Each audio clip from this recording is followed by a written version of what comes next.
Bismillahirrahmanirrahim. Assalamu alaykum, hörmətli televizor görüşlər. Bu qatımlıq haftalik istiqlal xəbərləri proqramımıza gəlginlərni qızğın qarşı alımız. Mən Abdullah Yalqun.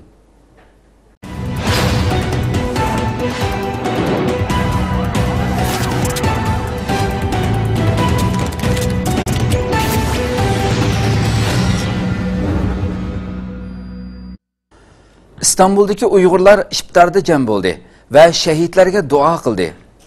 Sharq Turkiston Ma'rif va hamkorlik jamiyatining o'rinlashtirishi bilan 5-iyul shanba Ramazonning 8-kuni Zaytinburnu shaharlik hukumat binosining ichidagi cho'ng maydonda Sharq Turkistonliklar uchun iftar ziyofati o'tkazildi.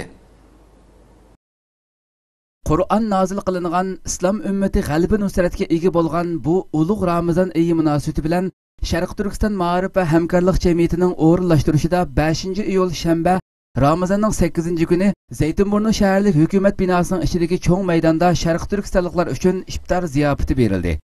Iftarga Istanbulda yashayotgan Uyg'ur, Qozoq, Qirg'iz, O'zbeklar bo'lib nurg'un kishi qatnashdi. Iftarga yana har qaysi ommaviy tashkilotlar boshliqlari qadam tashrif qildi. İftar programmasi Qur'on tilovati bilan boshlangan bo'lib, tilovatdan keyin jamiyatning raisi Hidoyatulloh O'g'izxon qisqacha so'z qilib, iftar ziyofatiga qadam tashrif qilgan qarindoshlarga bu iftorlik ziyofatiga oilachi qadam tashrif qilganligi uchun rahmat aytadiganligini bildirdi.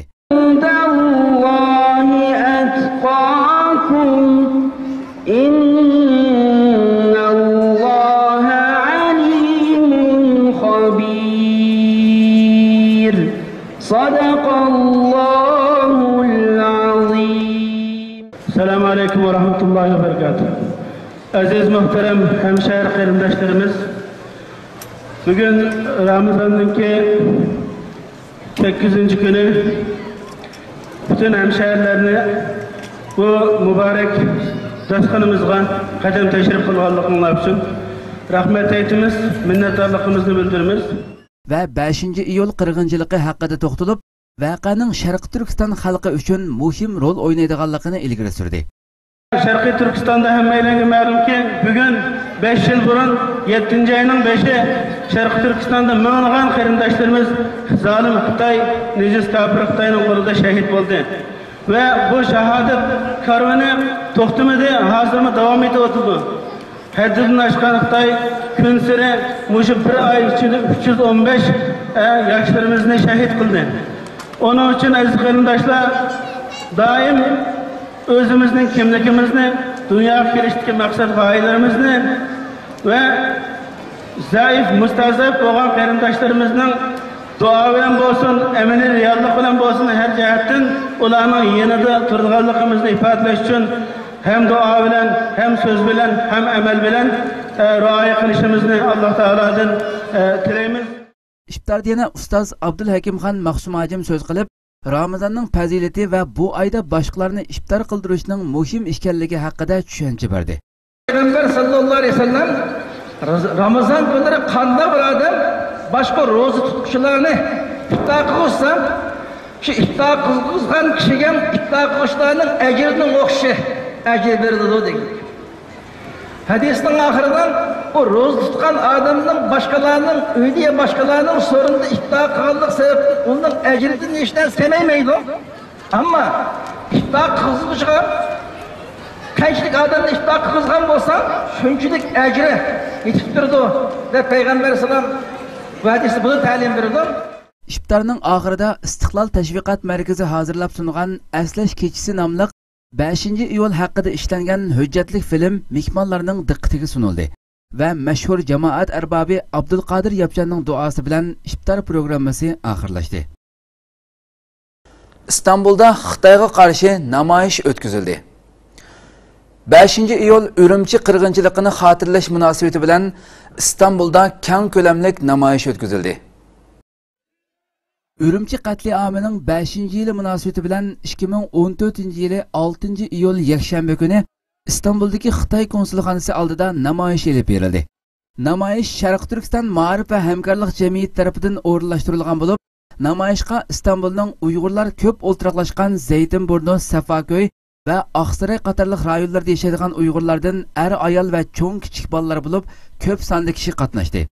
Namoyishchilar qo'llarida ay yulduzli ko'k bayroq bilan Türk bayroqlari va 5 iyul Urumchi qatliamı ifodalangan suratlarni ko'tarib Xitoy konsulxonasi oldiga qarab yurdi va birdek ishg'olchi Qizil Xitoy Sharq Turkistondan yo'qol. Erkinlik Uyg'urlarga erkinlik. Turkiston Xitoylarga mazar bo'ladi. Haq, huquq, adolat, Turkistonga hurriyat deganga o'xshash shiorlar to'lab Xitoy konsulxonasi oldiga yig'ildi. Doğu Türkistan! Çincan değil, Doğu Türkistan! Çincan değil, Doğu Türkistan! Çincan değil, Doğu Türkistan! Namoyishga ko'plagan televiziya kanal muxbirlari qatnashgan bo'lib, namoyish jarayoni shu kuni kechda boshda davlat televiziyasidan boshlab ko'plagan kanallarda xabar qilindi. Axborot e'lon qilish yig'inida Sharq Turkiston Ma'rif va hamkorlik jamiyati raisi Hidoyatullo O'g'izxon 5 iyul Urumchi qatliamiga aloqador tayyorlagan bayonotini o'qib o'tdi. O'g'izxon bayonotining oxirida Turkiya hukumatiga xitob qilib, Xitoylarning zulmda chekidan oshganligi, bir oy ichida bir qancha yuz Uyg'urni o'limga hukm qilganligini eskartib, Türkiye hükümeti aralashması bo'lmaydiganligini ta'kidlab o'tdi. Doğu Türkistan'daki sürdürülmekte olan katliamlar bir ay içinde idama mahkum edilen 315 kişi için de en kısa zamanda ciddi acil bir şekilde müdahalede bulunmasını talep ediyoruz. Bütün Doğu Türkistan'ın halkının gözü Türkiye'de. Onun için Doğu Türkistan'ı yalnız bırakmamaları için ve oradaki katliamın son bulması için Türkiye'nin ciddi bir adımların atılmasını bekliyoruz. Namoyishning oxirida ishg'olchi Xitoyning bayrog'i ko'ydirib tashlandi va namoyishchilar vakillari Xitoy konsulxonasining darvozasiga qora chambarak qo'ydi. Namoyish oxirida shahidlarimiz uchun duo qilindi. Turkiyada qora chambarak insoniyatga qarshi jinoyat ishlaganlar uchun qo'yiladi.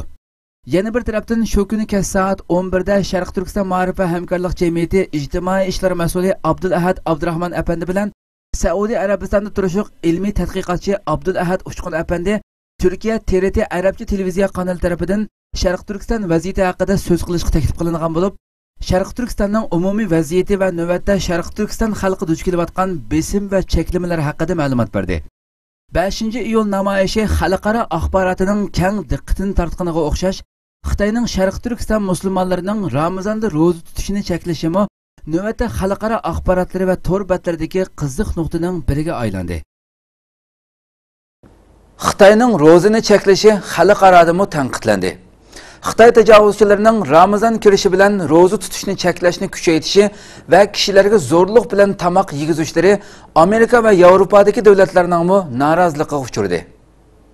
Sharq Turkistonda chiqadigan yerlik gazet va torbat xabarlarida davlat kadrlari, o'qituvchi-o'quvchilar va davlatning ma'muriy o'rinlarida ishlaydigan barliq kishilar, partiya a'zolari, pensiyaga chiqqan davlat kadrlari qatorliqlar ro'za tutish cheklamasining asosli nishoni bo'lib, ba'zi yerlik hukumat o'rinlari hatto bu xil kishilarga Ramazon oyi ichida tamoq belti tarqatdi va tamoq yemaganligini, Ramazonga aloqador ibodat va faoliyatlarga qatnashmaganligini tekshiradigan maxsus xodimlarni o'rinlashtirdi va nomus qilmasdan ro'zani cheklashdagi maqsadining ularning salomatligiga ko'ngil bo'lganligini da'vo qildi.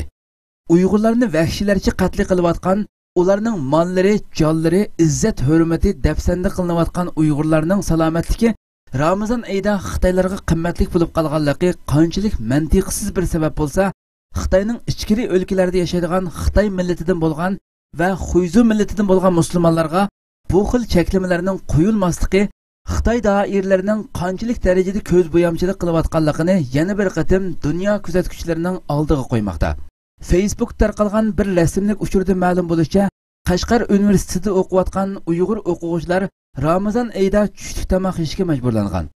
Uchurda maktab doiralarining o'quvchilarni ro'za tutishga yo'l qo'ymaslik va ro'za tutganlarning ro'zasini buzib o'tish uchun maxsus sharoit hozirlab, tushlik tamoq vaqtida Uyg'ur o'quvchilarga tamoq va suv tarqatganligi va o'quvchilarni tamoq yeyishga zo'rlaganligi ilgari surilgan. Amerika Xitoyning Sharq Turkistonda milliy va diniy bostirishni kuchaytirishini, shundaqla Uyg'urlarga qarata elib berayotgan ro'za tutishni cheklash tuzumini ayiblaydiganligini va Xitoyning Uyg'urlarga tutgan bu muomalasining oqibatidan ansiraydiganligini bildirdi. Amerika Tashqi ishlar ministrligining bayonotchisi John Psaki Sharq Turkistondagi musulmonlarga ijro qilinayotgan ro'za tutish cheklamasi haqida savol so'ragan muxbirga Xitoyda osonlik va diniy e'tiqodli Uyg'urlarga qarata elib berilayotgan cheklamalar Bulupmu Ramazan ayidan iborat musulmonlar uchun muborak oyda yaklashlarning oqibatidan bearamlik his qilayotganligini bildirgandan keyin Xitoy doiralari Uyg'urlar bilan bo'lgan bu to'qinish va ziddiyatlarni oziltadigan tarafda turib, ilgirlash elib berishlari kerak. Biz Xitoy doiralarining erkinlik va boshqa xalqaroliq insoniy haqlarni muhofaza qilish uchun bergan ahdisiga rioya qilishini umid qilamiz dedi. Yana bir tarafdan Yevropa parlamentining Angliyalik musulmon muavin raisi doktor Sujjat Karim Xitoy doiralarining muborak Ramazon oyida musulmonlarning ro'za tutishini cheklaganligidan qattiq bearam bo'lganligini ilgari surdi. Ma'lum bo'lishicha, Sujjat Karim bayonot e'lon qilgan bo'lib, u bayonotida Yevropa ittifoqi bexatarligining tashqi siyosat mas'uli Katrin Ashton bilan Xitoyning Yevropa ittifoqidagi elchisi Yang Yaniga Xitoyning ro'za cheklash qarorini amaldan qoldirish kerakligini uqtirgan.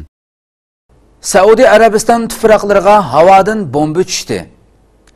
Riyaz hukumati Iroq Sham Islom davlati tashkilotining qo'shinining Iroq tuproqlarida ilgirilishi natijasida chegaraga harbiylarni yo'tkigandan keyin u yerdagi odamsiz zaminga 3 dona Iroqdan boshqariladigan bomba tashlandi.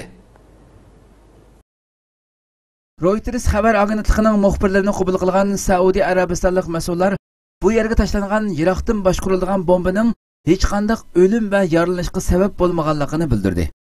Saudiya Arabiston hukumati o'tgan hafta Iroq qo'shinining chekinishi bilan 30 ming askarni bexatarligini qo'g'dash uchun chegaraga avatgan edi. Chegaradagi Iroq askarlari bo'lsa Karbalodagi to'qinishdan keyin chegarani tashlab qochib ketgan edi. Saudiya Arabiston podshohi Abdullah qisqa bir mazgil oldida Amerika tashqi ishlar ministri John Kerry bilan bir yerga kelib, Iroq Sham Islom davlatining bu rayonlarga qarata elib keladigan xatiridan andish qilayotganligini bildirgan edi. Yana bir tarafdan Saudiya hukumati Maliki hukumatiga qarata ularning davlat ichidagi sunniylarga qarata tutgan muomalasi va Iran bilan bo'lgan yaqin munosabati uchun norozilik bildirib kelayotgan edi. Xitoy 400 dan ortiq Uyg'urni tutqun qilganligini uqtirdi. Al-Fajr to'rining 7-iyul kuni xabar qilishicha, Xitoy doiralari 400 dan ortiq Uyg'urni tutqun qilganligini uqtirgan. Axborot vositalarining 7-iyul dushanba kunidagi xabarda ma'lum bo'lishicha, ishg'olchi Xitoy doiralari ishg'ol ostidagi Sharq Turkistonda 40 dan ortiq tashkilotni tarmar qilganligini uqtirgan va bu tashkilotlarni odatdagiga o'xshashla terrorlik va zo'ravonlik bilan sifatlagan.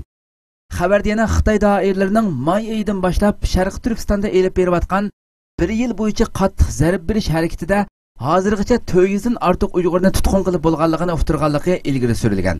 İşğalçı Xitoy doiralari Sharq Turkistonda yuz berayotgan ishg'olga qarshi jihodiy harakatlarni atalmış terrorlik va zo'ravonlik bilan sifatlab, Xitoy ishg'olchilarining Uyg'urlarga qarshi ijro qilayotgan irqiy yo'qotish siyosatiga qarshi chiqqan Uyg'ur mujohidlarga radikal, bo'lgunchi va terrorchi deganda qalpoqlarni kiydirish orqali xalqaro ommasi bilan Sharq Turkiston ommasining ko'zini bo'yashga urinmoqda. İlham To'xta apandi musulmoncha bo'lmagan tamoqlarni yeyishga majburlangan. 5 oyga yaqin vaqtdan buyon ishg'olchi Xitoy doiralari tomonidan tutqun qilinib, tutib turilayotgan Uyg'ur kishilik huquq tadqiqotchisi İlham To'xta apandining 2 qatim ochliq e'lon qilganligi ilgari surilmoqda. Xitoy kommunist doiralarining Uyg'urlarga qarshi ijro qilayotgan kishilik huquq dafsandichiligini qonun ostida tanqid qilgan Uyg'ur ziyoli İlham To'xta apandi atalmış bölgünçilik cinayeti bilan ayıplanıp 5 aydan buyon sulh tuturmoqda. İlham To'xta apandining advokati Li Fangpingning ma'lumotiga asoslangan xabarlarga qaraganda, İlham To'xta apandi 29 Xitoyning jinini olgan va 140 dan ortiq Xitoyni chala o'lik qilib qo'ygan 1-mart kunning voqeasidan keyin 10 kun atrofida ochliq e'lon qilgan. Xabarda ma'lum bo'lishicha, ishg'olchi Xitoy doiralari nazorati ostida tutib turgan Uyg'ur ziyolisi İlham To'xta apandini musulmoncha bo'lmagan tamoqlarni yeyishga majburlagan. Advokat Li Fangpingning ilgari surishicha, İlham To'xta apandi yanvar oyida musulmoncha bo'lmagan tamoqlarni yeyishga majburlanganligi uchun yana 10 kun atrofida tamoq yeyishni rad qilgan. İlham To'xta apandi 2014-yili 15 yanvarda Beyjingdagi uydan Xitoy bexatarlik soqchilarining bostirib kirishi bilan qo'lga olingan va shaxsiy kompyuteri, yon telefoni va ba'zi materiallari musodara qilingan edi.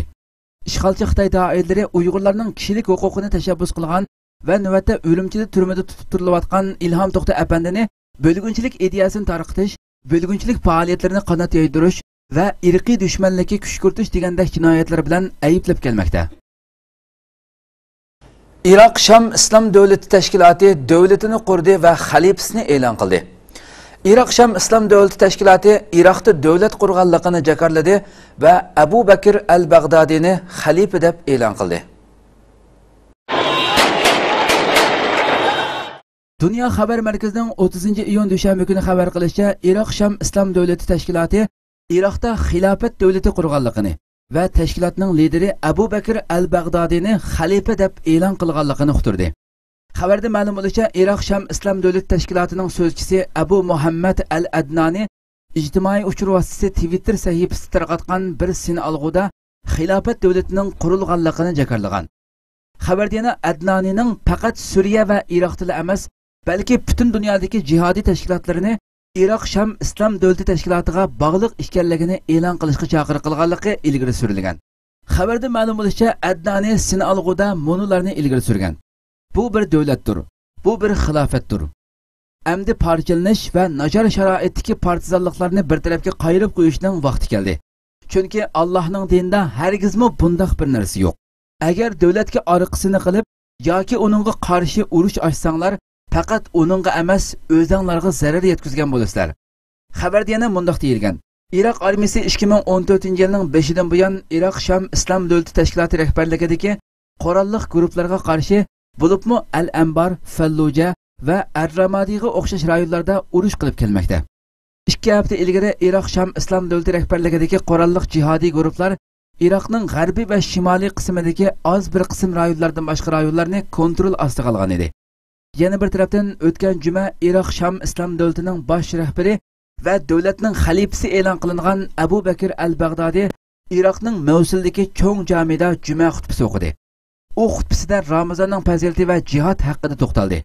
Bu uning tunji qatim axborotlarga ochiq shaklda chiqishi bo'lib, uning juma xutbasi g'arb allari axborotlari boshida butun dunyoda g'ulg'ul qo'zg'adi.